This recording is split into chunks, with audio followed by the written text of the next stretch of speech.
असं म्हणतात, संधीची समानता हरवली की प्रगतीचा मार्गच बंद होतो. या ठिकाणी उपस्थित सर्वांना माझा नमस्कार. आजच्या आपल्या कार्यक्रमात आदरणीय प्रमुख पाहुणे श्री R.C. चव्हाण सर, निवृत्त न्यायाधीश मुंबई उच्च न्यायालय यांचा मी या ठिकाणी माझ्या मातृभाषेत म्हणजेच मराठीत थोडक्यात परिचय करून देण्यासाठी उभी आहे. My greetings to all present here. I stand here to briefly introduce the honorable chief guest of our program today, Mr. R.C. Chavan sir, who is a retired judge of the Bombay High Court.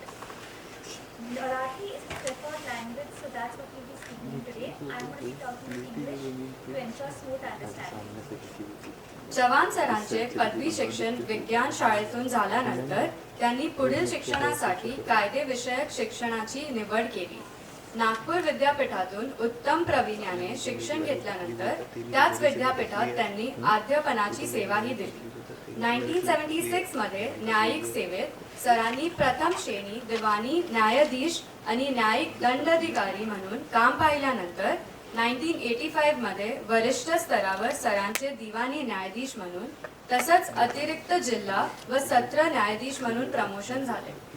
After Chavan sir's graduation from education science, he opted for legal education for his further education. After graduating from Nagpur University with distinction, he also served as a teacher in the same university. After serving as first-class civil judge and judicial magistrate in the judicial service in 1976, Sir was promoted to senior civil judge and additional district and sessions judge in 1985. याचबरोबर 1990 ते 1994 या कालावधीत सरांनी judicial officers training institute Nagpur येथे joint director म्हणूनही काम पाहिले. त्यानंतर 1995 मध्ये सरांचे प्रधान जिल्हा न्यायाधीश म्हणून प्रमोशन झाले. 1997 ते 2000 या कालावधीत सर महाराष्ट्र स्टेट जजेस असोसिएशन चे तसेच ऑल इंडिया जजेस असोसिएशन चे प्रेसिडेंट होते. Along with this, during the period from 1990 to 1994, Sir also worked as a joint director at Judicial Officers Training Institute, Nagpur. Later in 1995, Sir was promoted as Principal District Judge. From 1997 to 2000, Sir was the President of Maharashtra State Judges Association and All India Judges Association. सरांच्या बाबतीतली अजून एक उल्लेखनीय गोष्ट म्हणजे first national judicial पे commission च्या कार्यामध्ये सरांनी आपले भरीव योगदान दिलेले आहे. याचबरोबर मुंबई उच्च न्यायालय येथे रजिस्ट्रार जनरल म्हणून काम करत असताना तिथेच पुढे 22 जून 2005 रोजी सर मुंबई उच्च न्यायालय न्यायाधीश म्हणून नियुक्त झाले. या पदावर काम करीत असताना सरांनी क्रिमिनल आणि सिव्हिल खटल्यांमध्ये अनेक महत्त्वपूर्ण तसेच अभूतपूर्व असे निर्णय दिले. Another remarkable thing about Sir is that he has made substantial contribution in the work of First National Judicial Pay Commission. At the same time, while working as Registrar General of Bombay High Court, Sir was appointed as Judge of Bombay High Court on 22nd June 2005. While working in this position, Sir gave many important and unprecedented decisions in criminal and civil cases. सेवानिवृत्ती नंतरही सरांच्या Maharashtra state consumer redressal commission येथे president म्हणून नियुक्त झाली. तसेच governing council of NLU Nagpur चे sir मेंबरही आहेत. याचबरोबर सरांनी क्राईज इन विल्डरनेस आणि more cries in wilderness a guide for जजेस and lawyers, yes my lord it's you in the mirror या पुस्तकांची लेखनही केली आहे. Even after retirement, Sir at Maharashtra State Consumer Redressal Commission appointed as the president and is also a member of the governing council of NLU Nagpur. Along with this, Sir has also written the book Crisis in Wilderness and More Cries in Wilderness, a guide for judges and lawyers. आजच्या या कार्यक्रमात sir rudderless republic lost in the woods of affirmative actions या विषयावर आपल्याशी संवाद साधणार आहेत. चव्हाण सरांचे मी संपूर्ण युलर परिवारतर्फे हार्दिक स्वागत करते. धन्यवाद. In today's program, Sir is going to talk to you on the topic of Rudderless Republic lost in the woods of affirmative action. On behalf of the entire Isla family, I extend a warm welcome to Chavan sir. Thank you. We request Anirban sir to please come on the stage and speak a few words. Thank you, Nakshatra. Thank you, Rui.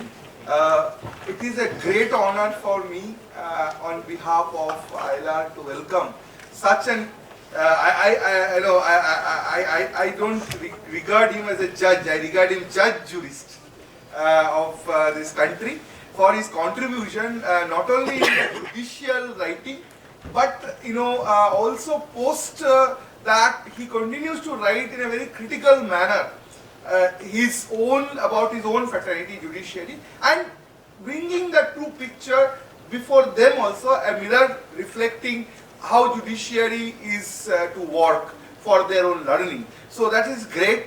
Our honor for the entire ILR family to welcome such a great person, though I didn't know, but sir only corrected me yesterday that this is his third visit to ILR. He had in the past, when most of us was probably not there, sir has visited ILR, and sir has also given his contribution in the making of the ILR. Today, unfortunately, our Honorable Vice Chancellor could not be here. So he said, please express my apologies because it's a very important meeting. I came in the 11th hour, which I had no notice, so I had to go. So you please, so I request Honorable Justice Chavan, sir, to please come to that dais. And I request our APRO sir Rajnish Mishra and our Professor of Law Dr. Yashomati Ghosh to come to the dais, please, sir.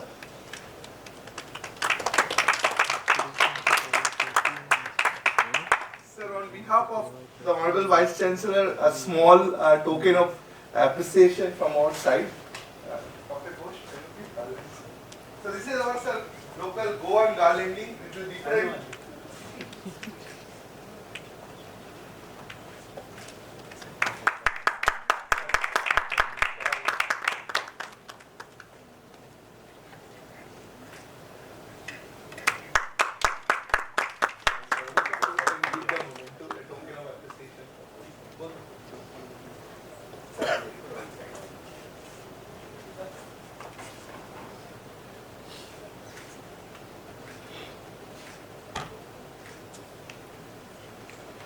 Sir, the stage is now all yours.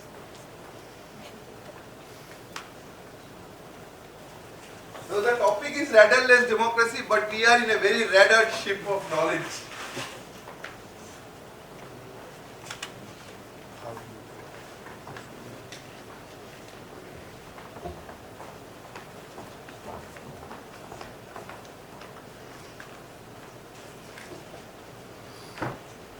Good morning to all of you. Thanks for the kind words of Nakshatra and Ruhi and Professor Anirban.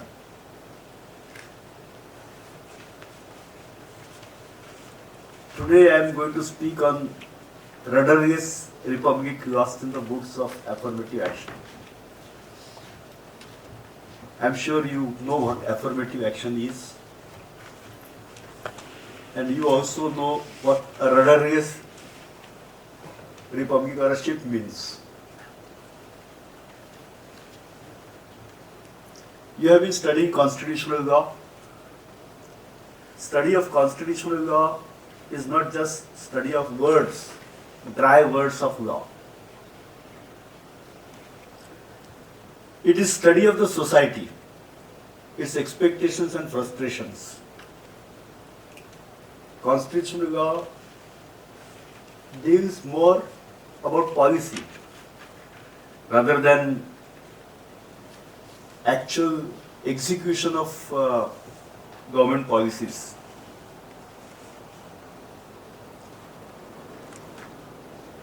Therefore, study of this aspect cannot be divorced from economics and sociology. It's a part of, actually, Constitution is not a legal document, it's a social and economic document.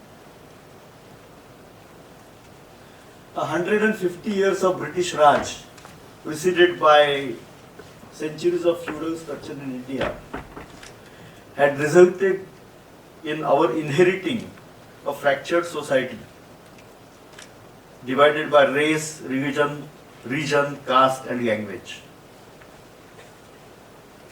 I am told that here all of you are fortunately from the entire country, from various parts of the country, and therefore you realize what it means to be an Indian. As if this was not enough, the society had a tiered structure where inequality was the rule.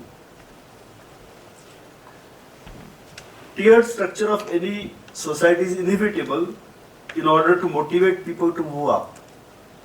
But the tiers in our society were separated by high, unsurmountable walls. A Shudra could not cross the wall to become a Vaishya, and a Vaishya could not cross the wall to become a Kshatriya, and so on. Those nowadays, a lot of talk about scriptures is going on. So therefore you must have heard the story of Vishwamitra. He was supposed to be a king and therefore a Kshatriya. But out of his desire, did a lot of penance. But he was not recognized as a Brahmarshi. He was still left as a Rajarshi at best. So these unsurmountable walls have separated us for a very long time. And this led to socio-economic shackles, making our people exposed to your basic necessities, disease and death, pushed into forced labor at whatever wages that were thrown at them. No opportunities of education and advancement.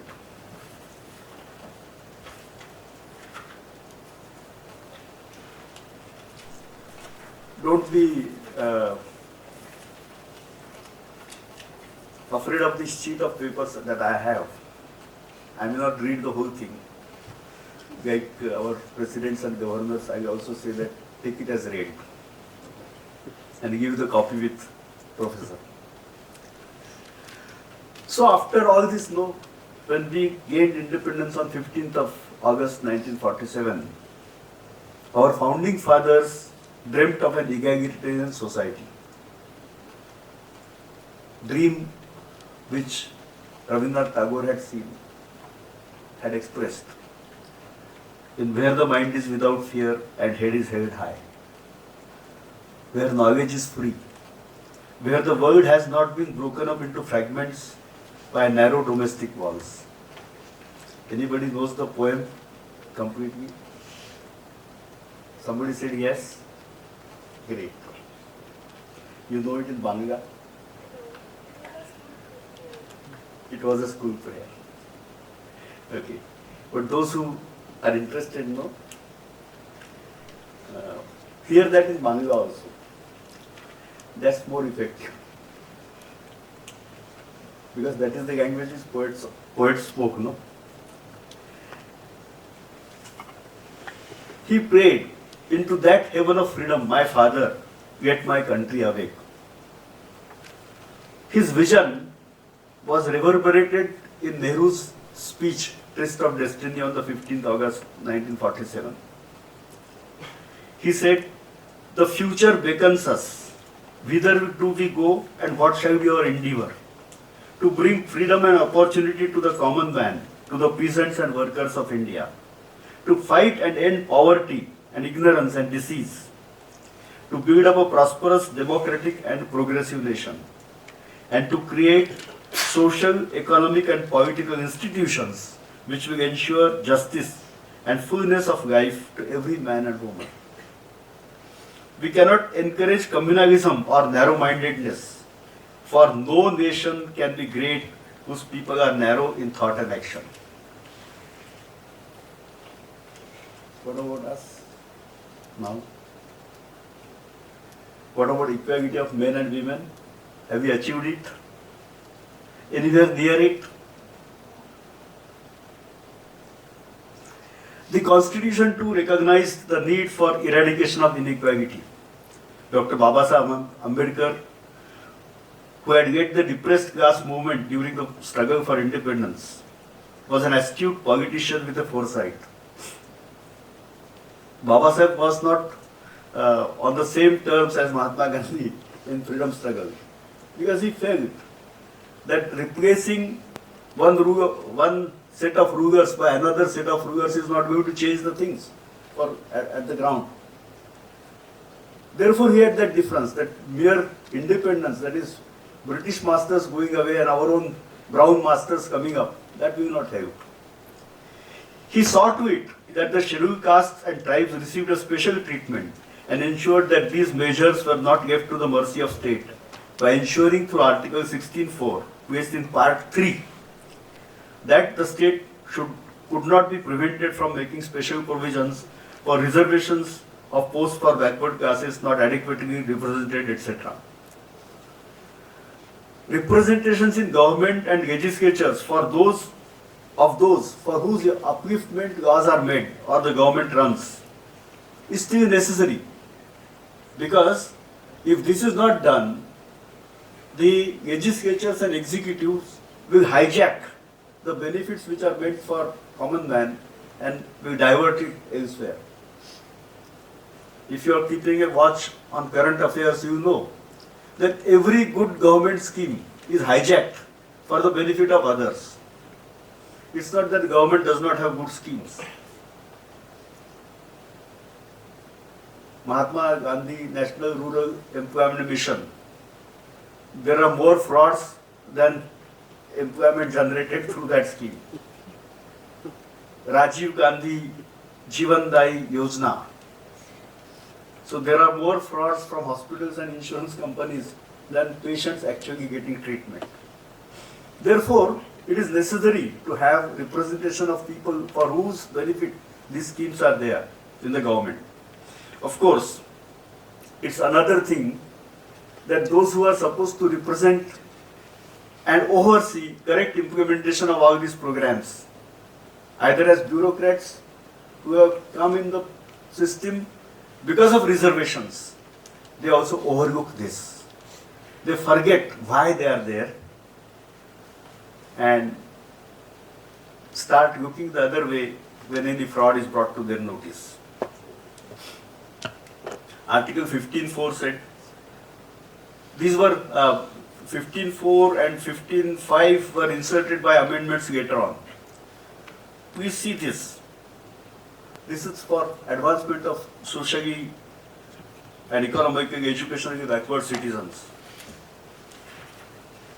Later on, clauses 4A and 4B were added to Article 16 to further strengthen the reservations, bringing in reservations even in promotions, etc.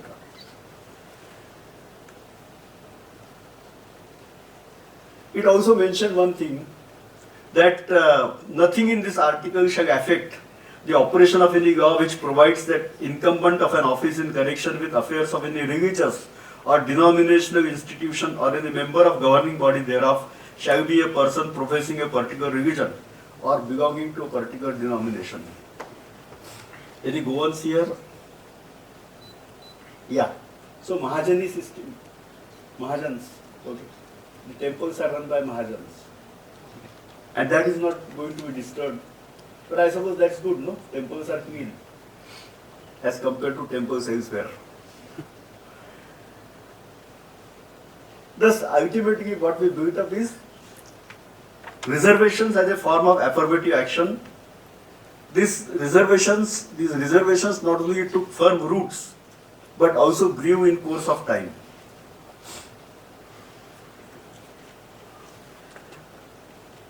As we talk about this path which affirmative action took, some recent developments give rise to several questions for our consideration. Recall the recent sacking of over 100 young new recruits just out of their campuses by a software giant. Heard of this? Read this news somewhere? That some company sacked hundreds of young recruits. They are left in the lurch. Don't know what will happen to them. Campus recruitment is another fraud in many colleges, because they pass on a part of fees to the recruiters. Recruiters recruit those young people and then sack them after 6 months or so.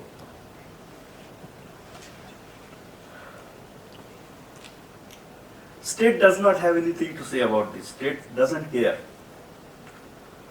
Recall the agitation by various groups of people vying to be backwards.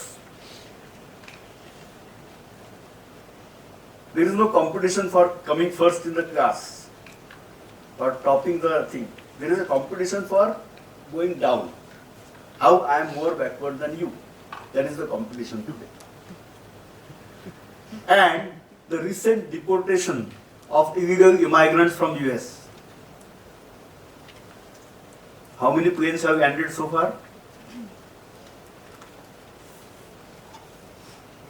Professor, you don't allow them to read newspapers or what? I've been telling them. We have at least 10 newspapers in the library. Yeah. So, these deportations, from which country? United States. What is the history of that country? It's a country of immigrants. There are no Native Americans ruling America now. Most of them are either Caucasian Europeans. I'm sorry, using these terms which identify race. And there are African blacks imported to be slaves. Did we ever consider why do Indians leave for other shores at the cost of their lives? And this is not today's phenomenon. Recall the fight that Mahatma Gandhi gave in South Africa. Recall Fiji, if you have forgotten Fiji. What is Fiji? Some sort of pizza? Speak out. It's an island. What is special about Fiji that we should be concerned? It is also an immigrant oriented. A lot of displacement of Do you have that collar mic? Yes. Shaggy. Selim bhai. Collar mic. So that I will be able to come to you directly. Collar mic. Don't get scared. और एक chair भी नीचे कर दी. Then sit there.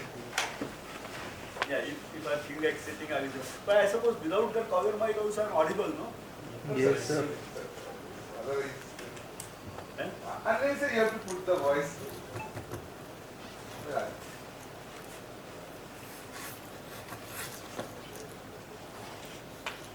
हाँ जगह ठीक है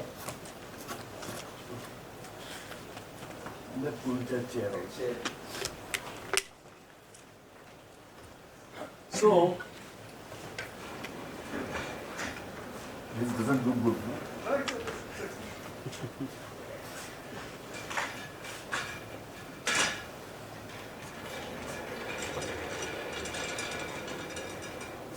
Thank you. ठीक है.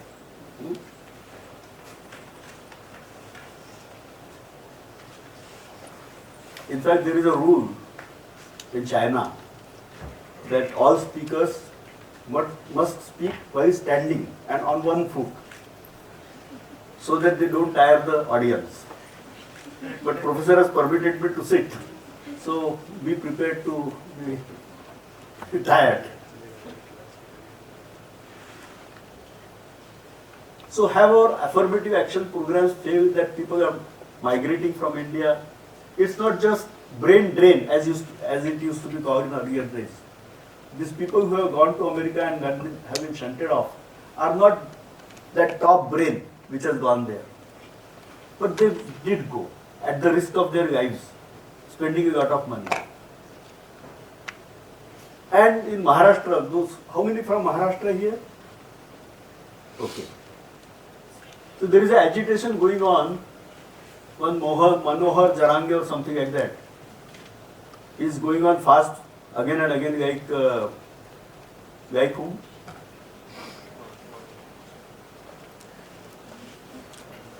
The second Gandhi, Anna Hazare. Okay. Praying for, you can tell them that I said this. I don't mind brickbats, receiving brickbats from them. See, they were rulers.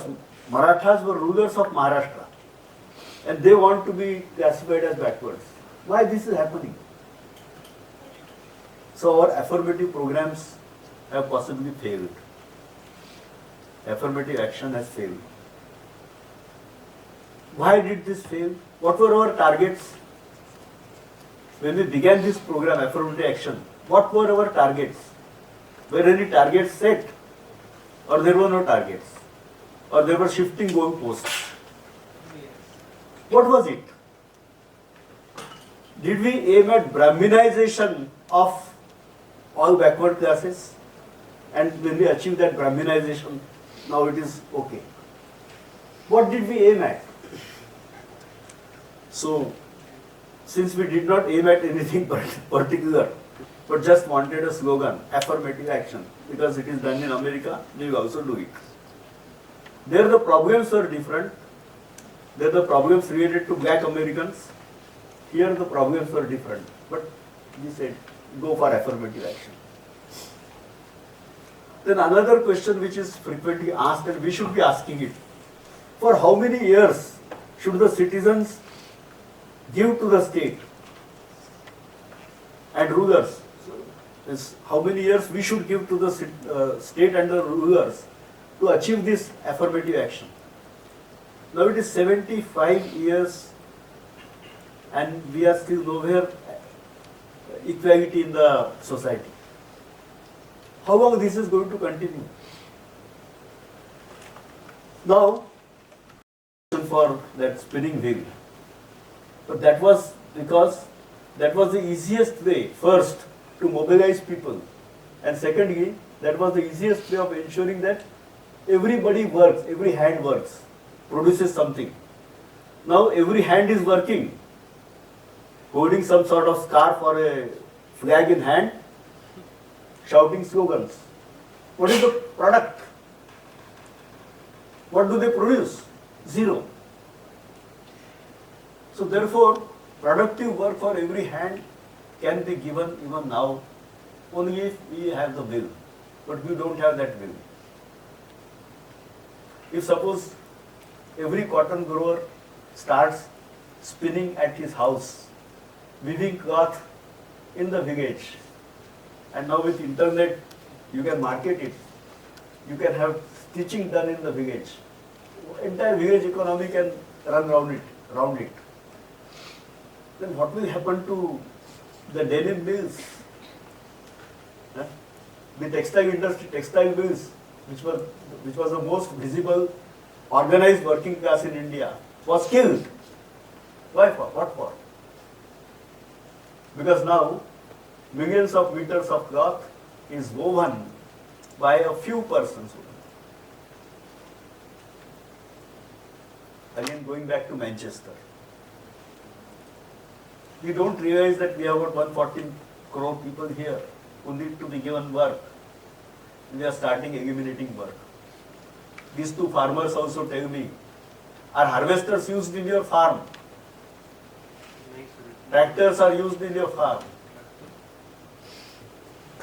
So we have eliminated industrial labor, we have eliminated farm labor also.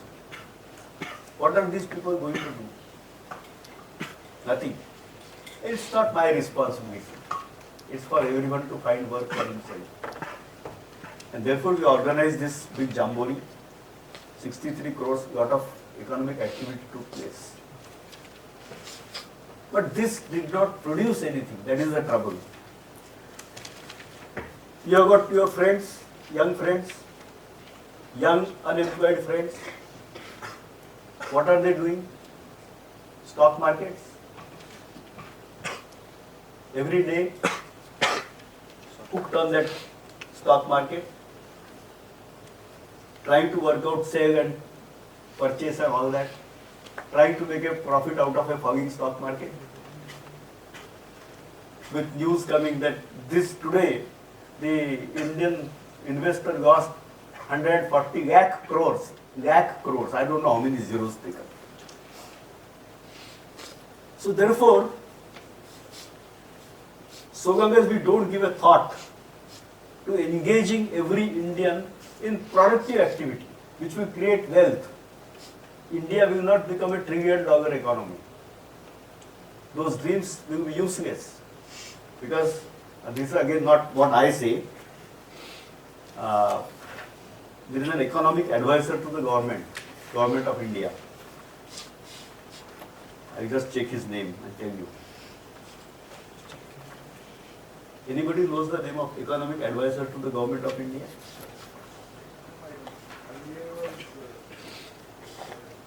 Diet economics. Bengal. Right?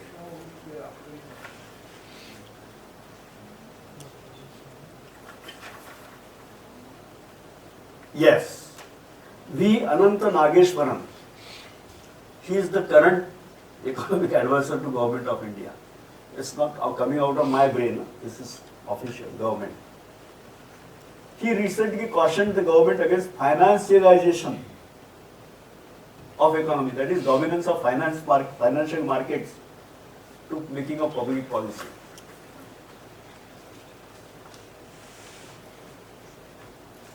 You saw Trump election recently.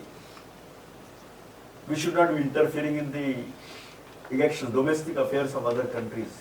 And one old man called Chavan has absolutely no right to speak about it. But then leave him as a maverick.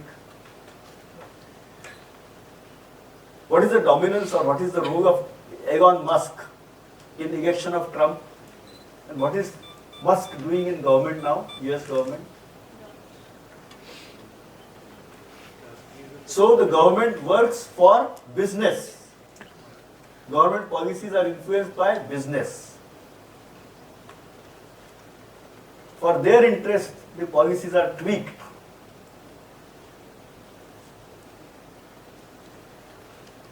And so are our policies.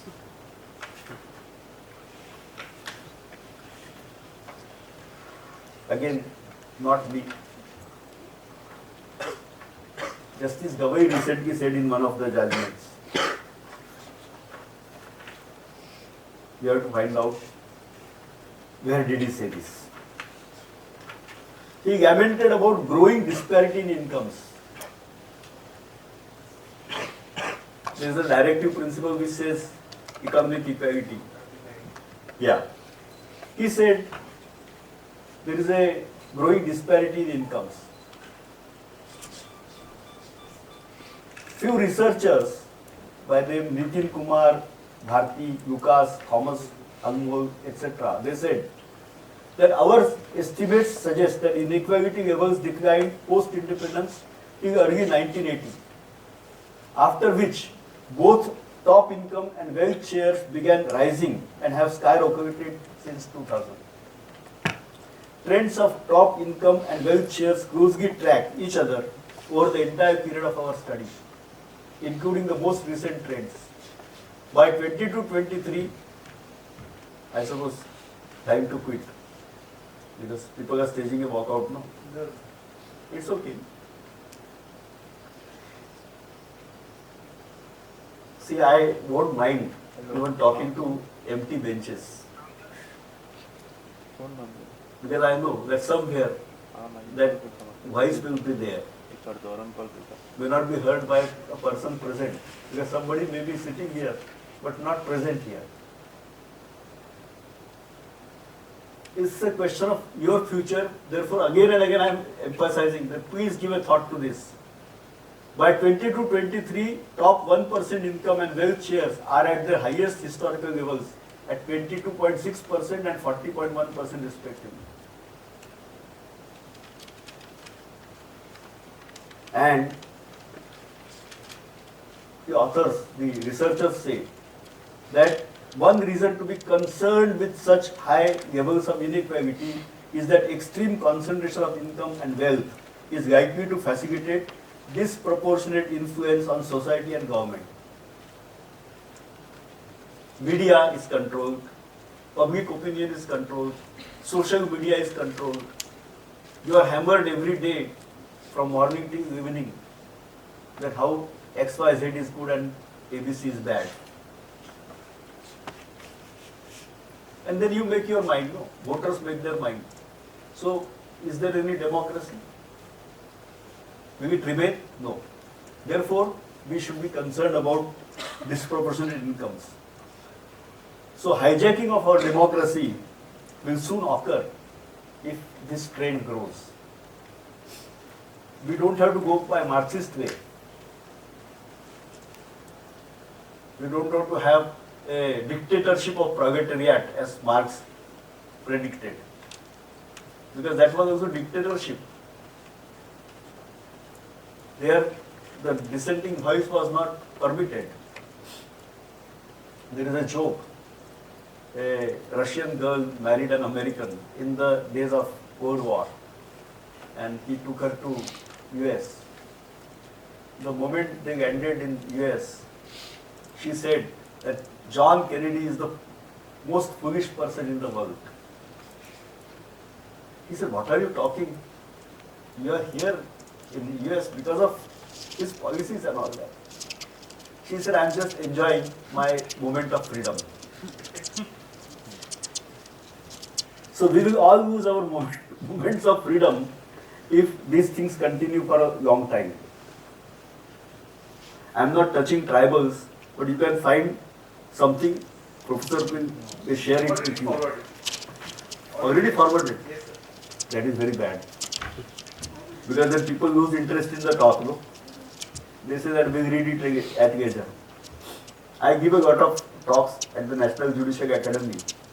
And whenever they give them a brochure, they say we read it at leisure, what is there? So need not, so somebody is watching something on the mobile, somebody chit-chatting with each other, and there is a thorough lack of attention which demotivates one who is speaking. The person wonders why I am speaking.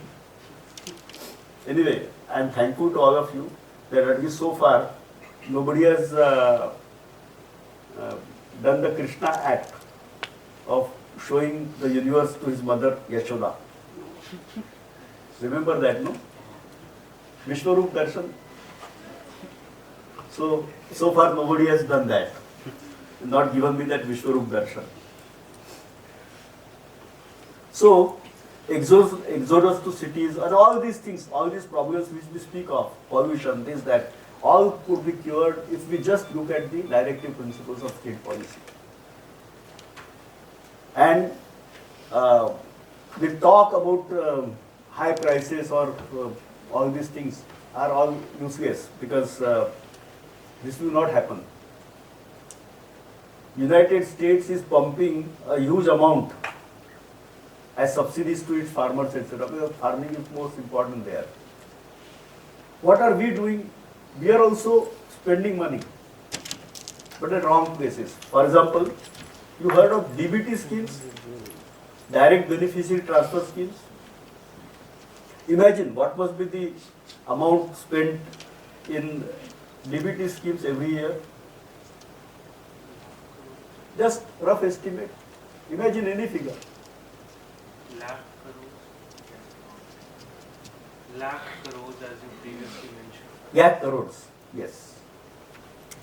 So this is what we are spending on the DBT schemes. Where does this money go? To the politicians. Yes. Does any law college or legal aid clinic undertake a survey of this? Where is this money going? You try to do it. The moment you hit the ground, go to a village and start conducting a survey. Thank God if you come back with your limbs intact.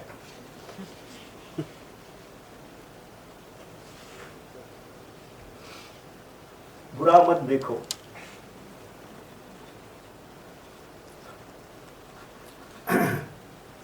So,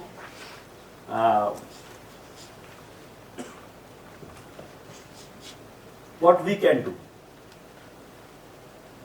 It's easy to tell what others can do, but what we can do Let us think about this.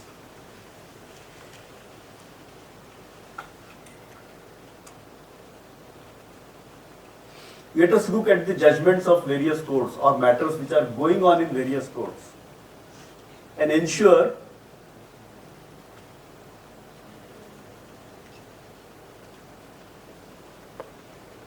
I think Lord Atkin said in Giversich versus Anderson that judges are more executive minded than executive. So let us ensure that judges stick to the constitutional scheme of things rather than become executive minded than executive. Keep a watch on them. Write about that. In polite words, not like me, that I am immune from everything. Immune in the sense because of age, no. They won't take on me because they know that old man is not going to be cured by a sentence for a prison, contempt, etc. So our superior courts can be equipped to tackle these socio-economic issues. Now, when was this matter argued? Ravindra Singh was argued before the Supreme Court. What was the assistance that the court got? What sort of assistance the court got? We believe that powerful statements at bar from both sides bring out the truth. It's okay about truth, that is whether X committed a murder or not, or whether there was a breach of contract or not. Powerful statements from both sides of the bar will enable the court to reach a truth. No doubt about that. But here, there is something nebulous, something which is not certain, something which has not happened but which is likely to happen. Who assists the court? Nobody. Heard of a person called Brandeis? Oh, thank you.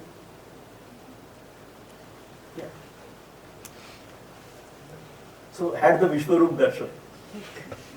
No problem. And don't feel intimidated by what I say. It's all in jest, okay? So, heard about Brandeis? Who is this Brandeis? There was Justice Brandeis, contemporary of Holmes. You have heard, I suppose. Justice Holmes. So Brandeis was a contemporary. So there used to be a Brandeis brief. Find out what is Brandeis brief. Brandeis brief started in the days of practice, when Brandeis was practicing as a lawyer. He examined these socio-economic issues and prepared a brief because the Supreme Court of US lays down policies. So, all of us, particularly law schools and researchers therein, can produce a Brandeis brief whenever an important matter is being argued before the Supreme Court. Justice Chandrachud has already identified 250 matters which are pending, references. Let us take up those references, find out what they are about, and make briefs ready for the Supreme Court to be used in course of time when the matters come up. This will be dispassionate, not an interested view, one side, other side. No, we are just examining the things from an objective perspective. So let us do this. Then there is another thing which is more important, and that is finding out. Now it's really time to go. Anyway, so the second thing is to find out how the judgment is actually going to be implemented in practice. Now sub-classification they have done, creamy air they have done, declared. Heard of Pooja Khedekar? Pooja Khedekar, a celebrity. Not heard of Pooja Khedekar? She has made a mockery of creamy air and everything. An IAS officer. Matter is pending sub judice. From Maharashtra. So, therefore, when we deliver a judgment, talk of sub-classification or creaming air, how is it going to be implemented in practice and what are going to be the implications? Do we think of that? No. There is one Professor Dubey, I suppose, of MNLU Assam. He has spoken of digital twin. Shillong, okay. It's not Assam. Meghalaya. Meghalaya, okay. He has spoken of digital twin. So just as artificial intelligence enables you to predict how Justice Chavan is going to decide a particular case based on Justice Chavan's previous judgments, on the basis of which advocates, because unfortunately the Chief Justice of India said this from the dais, unlike his predecessor who spoke after becoming MP that you don't get justice in courts. Justice Chandrachud spoke from the chair that you change a lawyer, the judge brings and you get an order. So therefore, on the basis of Justice Chavan's past judgments, on the basis of whether Varun Jikar is appearing before him or Deshmukh is appearing before him, you predict the judgment by using AI algorithms. Now, what Professor Dubey suggests is this. Using AI algorithms, we can find out what is going to happen to the directions given by the court, how they are going to impact or actually work in the society. Do we ever undertake this? Has anyone ever undertaken such an exercise about a matter which is pending? Because whatever reliefs are claimed by the parties are there in the petition. Now just check those reliefs and find out if those reliefs are granted, what will happen. Example, closing down tanneries in Agra. Old decision. How did it impact people there? Did Yamuna become clean? Etc. etc. So many questions are there. So whether the object for granting that relief or in granting that relief is achieved or not, or what are its fallouts, who will check that? All of you can do that, if you mean to. And if you mean to, means you have really no options, because your life is at stake. If you don't do it, just as my generation laments, that because we turned Nelson's eye to what was happening around us, we have pushed you into this precipice. You will also be guilty of the same thing, having contributed to our misdirected efforts. Therefore, please think of this. Now, one last question. Sub-classification, classification, affirmative action. This all centers around identities.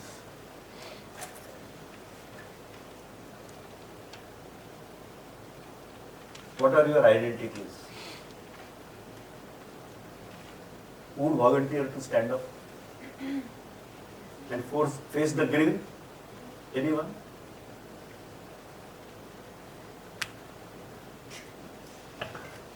Who are you? I identify as a female, an Indian, but I don't identify by caste or credit. Great. This is a great statement. How many of us are ready to give up, shed all our identities except Indian? I am an Indian. I don't belong to any caste, any religion, any language, any region. I am grateful to 6, I suppose now, 5 from this side, 1, 2, 3, 4. Oh, great, great.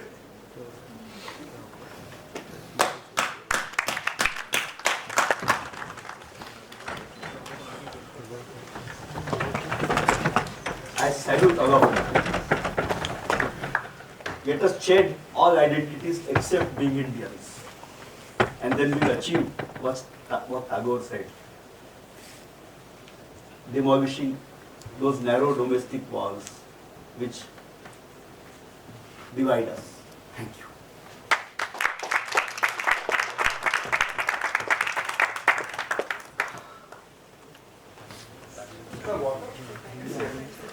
So, my bottle. It's there.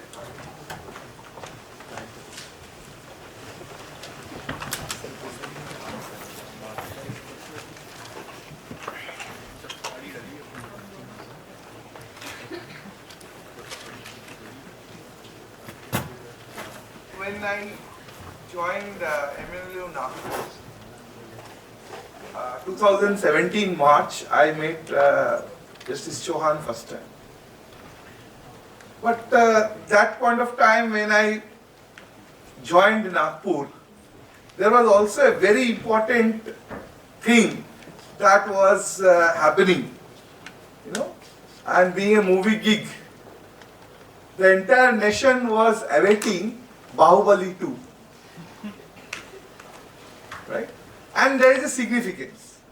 Why entire nation was awaiting Bahubali 2 was because where Bahubali ended in the theory of cinematography, it was a specific cut point which leaves the entire audience hungrily awaiting what is going to be shown in the next. Who killed Bahubali? The question. And today what we had in the morning is a demonstration at, of the highest level that what a scholar can leave you. That's why I said I don't treat him as a judge. I treat him as a jurist judge. A very rare species in these days. I do accept that. Because he left us with that question, to go back. And I keep on saying that these days one thing that is reflected, that is, least present in our life, academic life, is reflection. Because we are too busy seeing things, we cannot reflect. We have that device in our hand. So what he left us with that is that cutting point where we have to reflect back. And I have just two things to mention, taking forward a reflective question. The first thing is we have enormous number of moot courts happening these days. When I was a student, 30 years back, there was hardly one or two in this country.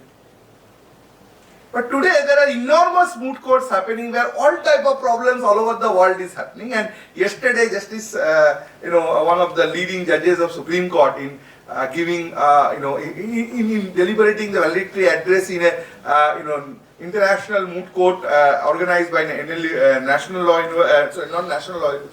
Delhi University Law Faculty, where there was representation for all over the world, said that practice of law is also learned from trial court, and unfortunately that is what is not in our importance. So what he left is that these moot courts that we are having, so many important questions are there before our court that doesn't address. It has to address cryptocurrency. I am not ignoring, right? But the cryptocurrency is also important question and probably a very important question that attract our generation. But that doesn't mean that we will be misled from the very important, the goal of the constitution, which is hidden in the third line of the preamble: justice, social, political, economic for all. And if we are lawyers, if we are part of the legal fraternity, it is our duty to fulfill that. And that was the call today from our honorable guest speaker of this special lecture. And I hope the message is translated to you. Second thing I have to say, I always believe, I may be wrong and many people have very critically opposed me, but I believe British created India. Of course, there is a lot of statement, and Gandhi created Indians. Now we need somebody like him to bring back and tell us that we have only one identity, and that is Indian. Right? And we don't know when that second person is going to come. We are waiting for his arrival. But that we need someone. And the last thing I want to say, I always he referred about Louis Brandeis and Samuel Walter Samuel. They wrote that article which started my intellectual journey in law. Who right to be let alone? You will say that all this is for the Parliament to look into. as our judges say, whenever they find an inconvenient question, no, they said it is for the parliament to decide. And when they feel like doing something, they don't mind giving birth to even a new fundamental right. That can be done. But otherwise, small things, let parliament do it. We want wait for parliamentary law. Let us not think, because it's a question of future of all of you. I am 73. So, as far as I am concerned, my life is on the verge of extinction. But for all of you, it's a question of your own future. Your own whole life is ahead of you. And therefore, you have to give a thought to this. Let us not think of what parliament or executive should be doing for us. Let us ask ourselves what we should be doing. Let us see how the affirmative action has actually worked in practice and where we have reached because of our affirmative action programs.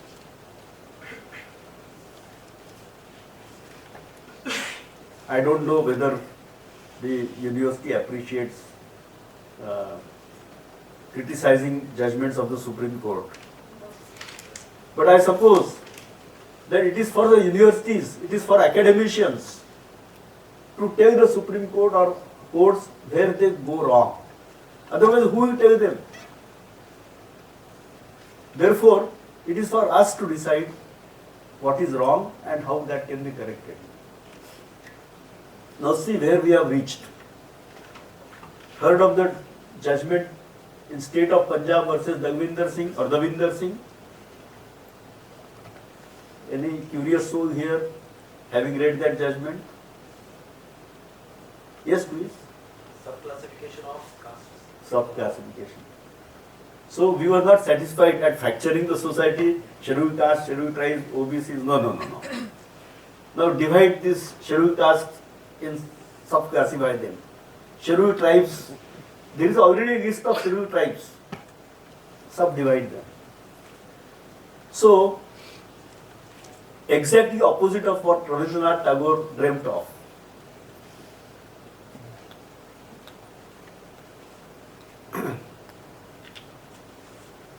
In that judgment, there is a dissenting judgment of Justice Begaben Trivedi. Begaben Trivedi has raised some questions, very pertinent questions, which at least I could not find the majority to have answered. First question was about the reference itself, competence of reference. She said whether this reference was competent, whether reference could at all have been made, because the law had been settled by earlier benches. So what was the need for making a reference? Simply because the persons before whom the matter comes up again feel that no, it should be referred to larger bench. Because I have a different view. Now our Chief Justice of India, she is taking you to keep quiet, young man. So, and we need to listen to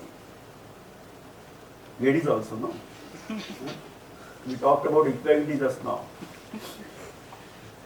So, our Chief Justice of India recently said, enough is enough. I think he's heard of enough is enough. About what? In what context did he say enough is enough? Ma'am, you are not permitted to answer. The question is for my dear friends. See, keep your eyes and ears open to what is happening in the society. If you have to become successful lawyers, successful judges, or even great human beings. He said, enough is enough when the matter about temples, places of worship came up before the court. Now my question to the Honorable Chief Justice of India is this. Well, Chief Justice, enough is enough. But your court does not consider it is enough is enough. When the Places of Worship Act had already been challenge had been negative, decided, who reopened it? if you decide to reopen everything every now and then, enough is never enough, no? So this is what we have done to go off precedent. My son practices in Bombay High Court. So when somebody comes to him for advice, no, he tells the person that, well, this is the law as it stands today. And therefore, you have really a weak case. But we can try. We can take it ultimately to the Supreme Court. And by that time, the law may have changed. So you may win. If this is the situation of law for the Supreme Court of India, just imagine how do we expect common man to know the law? And ignorance of law is no excuse. And what is law? Even the Supreme Court does not know. The previous Chief Justice of India said, there are over 250 references to larger benches. He dusted the dust, he removed the dust out of those references pending for more than a decade. Now on those references, decisions of so many other cases pending in the Supreme Court depend. And you can see the ripple effect. So in 250 matters pertaining to law, the Supreme Court does not know law and does not have time for, after having spent a decade, does not have time to lay down what is the law. Anyway, let us come back to affirmative action. So Begaben Trivedi has pointed out in the judgment, and please do give a thought to it, please read that judgment. She raised another question. First question was about competence of reference, and second question was about competence of the legislature. She said that the state list does not contain this subject. So therefore, the question was about legislation by state, sub-classification. And professors may correct me or say that I am wrong also, I don't mind. The very big judgments of the majority, ultimately what do they say? The judgments say that since we have already done this in case of OBCs, there is no harm in doing this in case of SCs, scheduled castes. Heard of one author called Jonathan Swift? Jonathan Swift, not a part of law.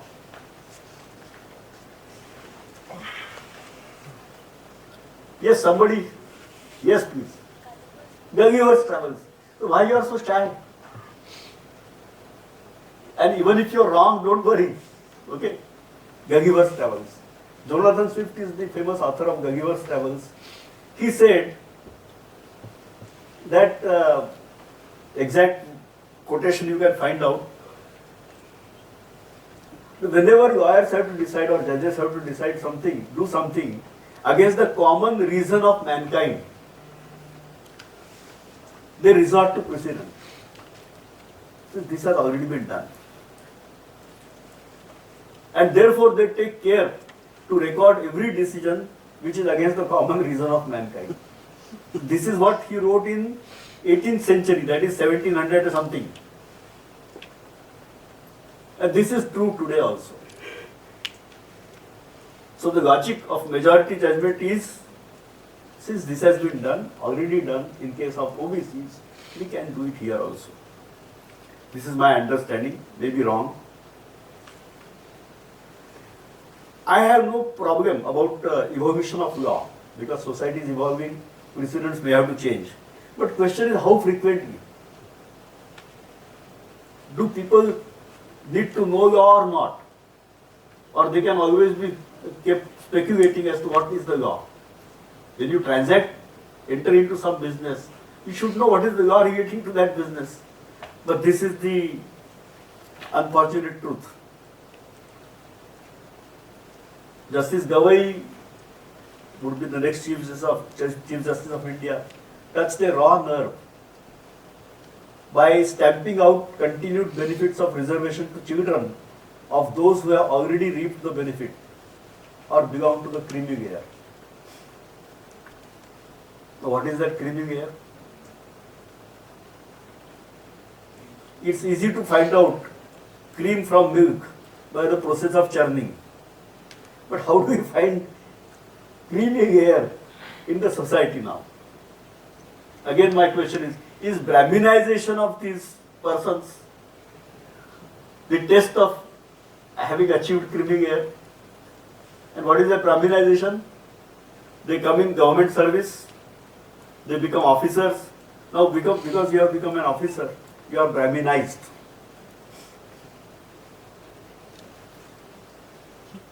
And then from Brahminization, what happens? You become sahibs. I have also adopted that attire of rulers, no? Now, I am not the only one. Even before me, or before Britishers came, seen the portraits of Maratha rulers? See their dress. It's not different from the dress of Aurangzeb. So we adopt the culture and attire of rulers. Today, you see politicians. What uniform politicians wear? Is there any prescribed uniform for them? No. But all of them will be in Nehru's uniform, Nehru's attire. Chudidar pajama, Nehru shirt and Nehru jacket. So this is what happens in course of time. But then we are back to that creamy air. How do we define creamy air? He directs, Justice Gavai directs, for doing so, the state will have to justify that the group for which more beneficial treatment is provided is inadequately represented as compared to other castes in the East. Say there are 10 castes. I agree that some castes have reaped the benefits of reservations as compared to others. But then, does this mean that all the persons in that caste have reached that threshold? No. Can we go by numbers alone? What about the cobbler on the footpath near your residence? He's still there, no? Has he changed? So therefore, we need to think of individuals rather than percentages and numbers. But then this is what is easily doable, no? While doing so, the state will have to justify the same on the basis of empirical data that a subclass in whose favor such more beneficial treatment is provided is not adequately represented. Empirical data. What is your opinion about data? All sorts of data. Any data. It's the oil of today. It's the oil of today. Data can be represented in any form. Data can be interpreted any way we like. Just as beauty lies in beholder's eyes. Data can be interpreted the way the researcher wants. Same is true about scientific truths. We have a scientific truth floating that Ganges has a virus. The holy Ganges has a virus which cleans the Ganges. Very good. If that virus is there, why not introduce it in other streams? In the rivers and streams elsewhere, all rivers will be clean in one go. No attempt need to be made. So therefore, scientific data also or scientific experiments can be conducted to justify whatever you want. Any research students here?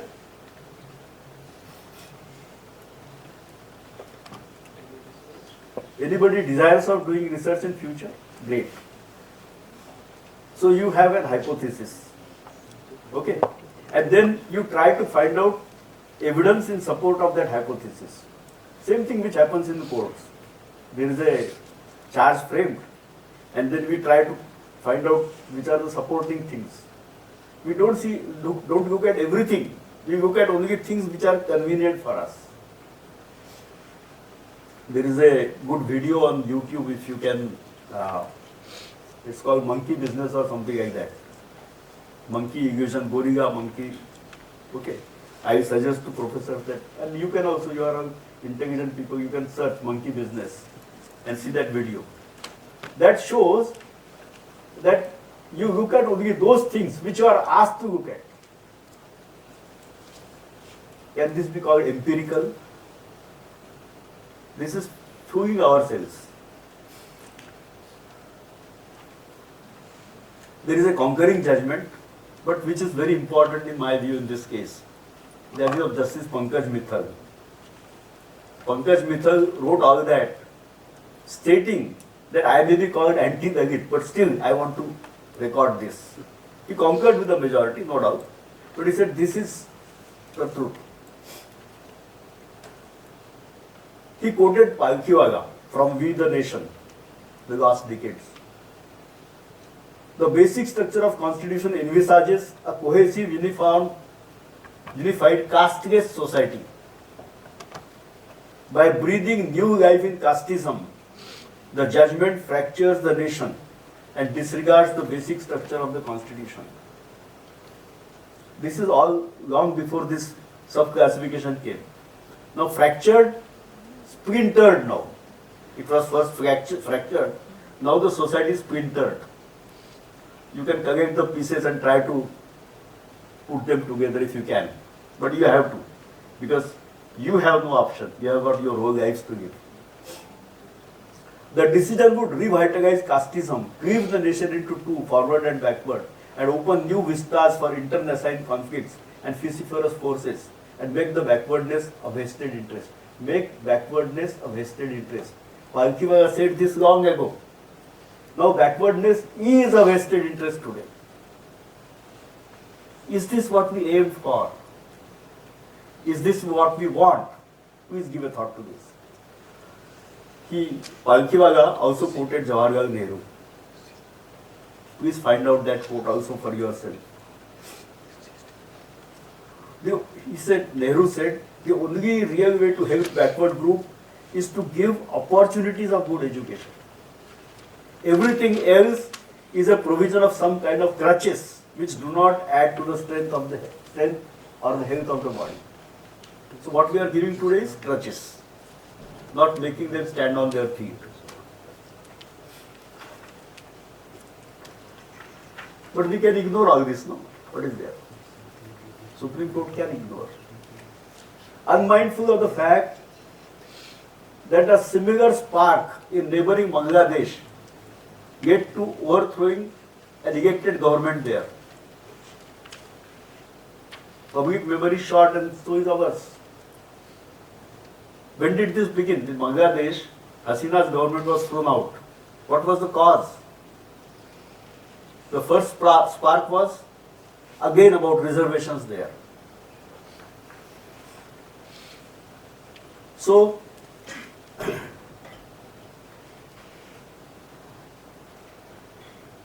educating people, but then what are the standards of educating people? We want to educate people, no problem. We got primary schools, right to education act is there now, and Article 21A or something like that, no? What is the right to education? So, educate them. There are DPS and UPS and whatnot, okay? High fees. Parents go on paying. Your parents are also paying for your education. High fees, I suppose.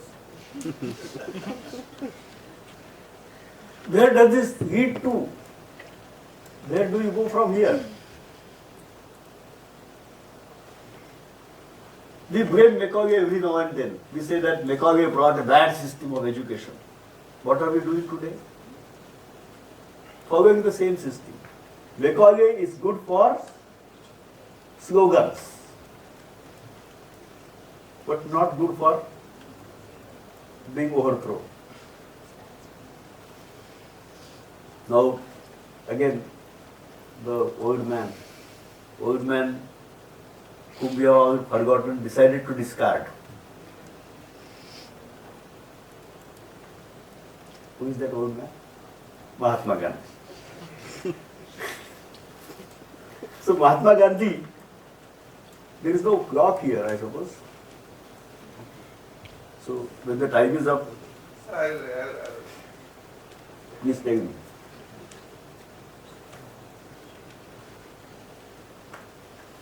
Mahatma Gandhi spoke a lot about education. There is a book called Nai Tagiri. So please read that. What he wanted was education which leads to self-sustenance, which enables a person to earn a livelihood. We made a mockery of Lalu Prasad Yadav. For what? Charvaha schools. He said we should have Charvaha schools. Rather than bringing them here and learn them Johnny Johnny yes Papa. Let them sit under the tree, let an educator go there, let them be taught the basic skills of survival. Any one of you from agriculturist families? Cultivators? Yeah. Great. One. Only one. Okay. Two. Yes. Have you gone to your field? What are the operations which take place in field, in sequence? What operations are carried out in the fields?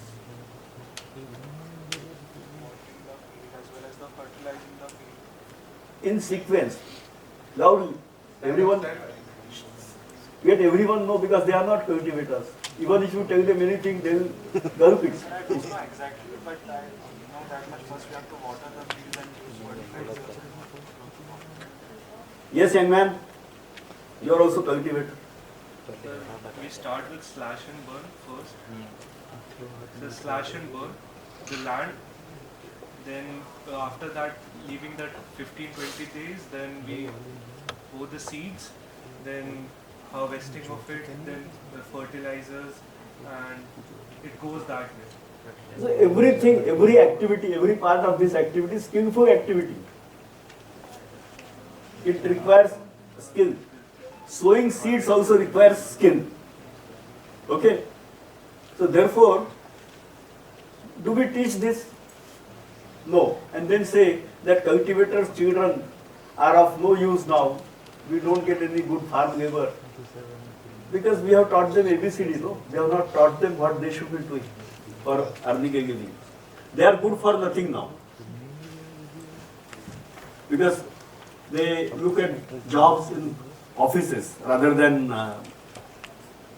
earning a livelihood.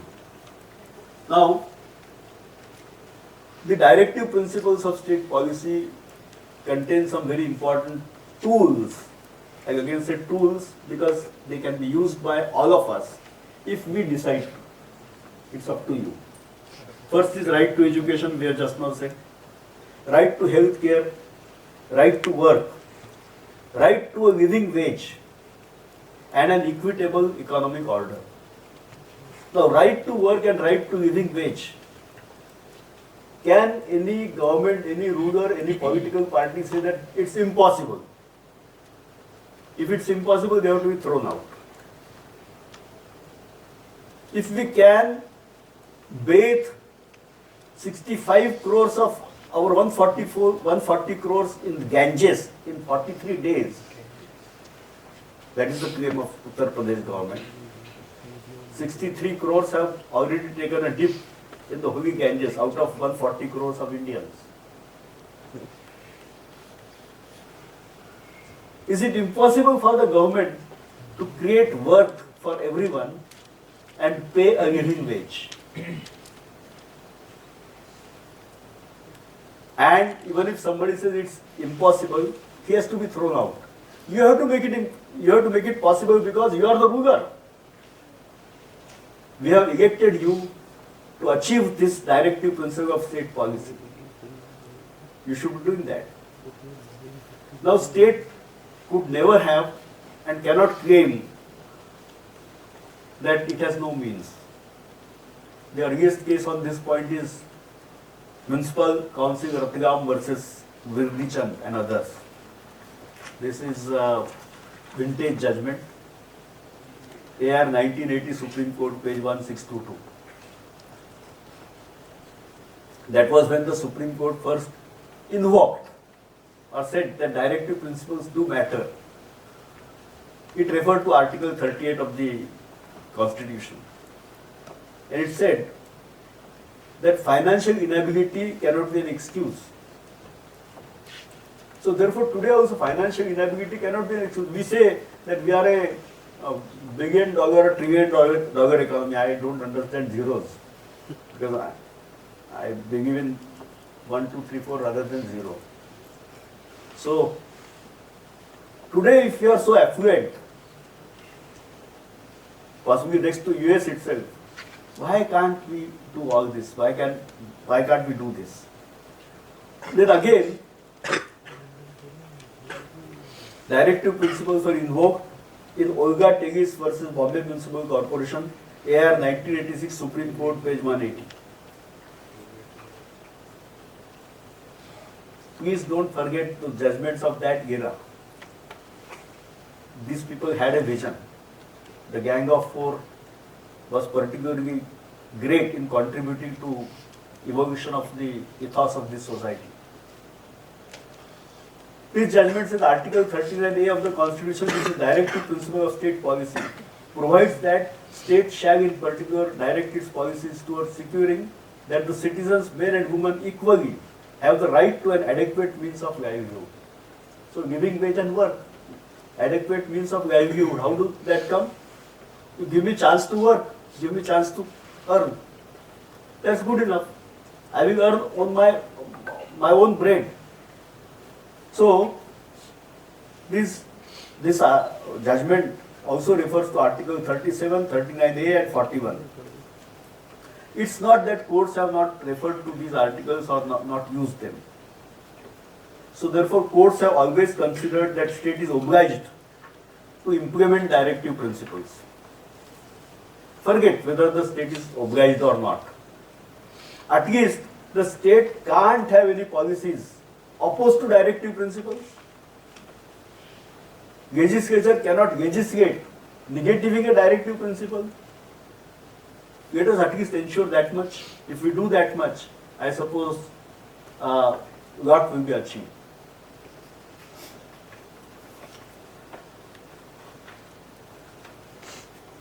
Gandhiji had an obsession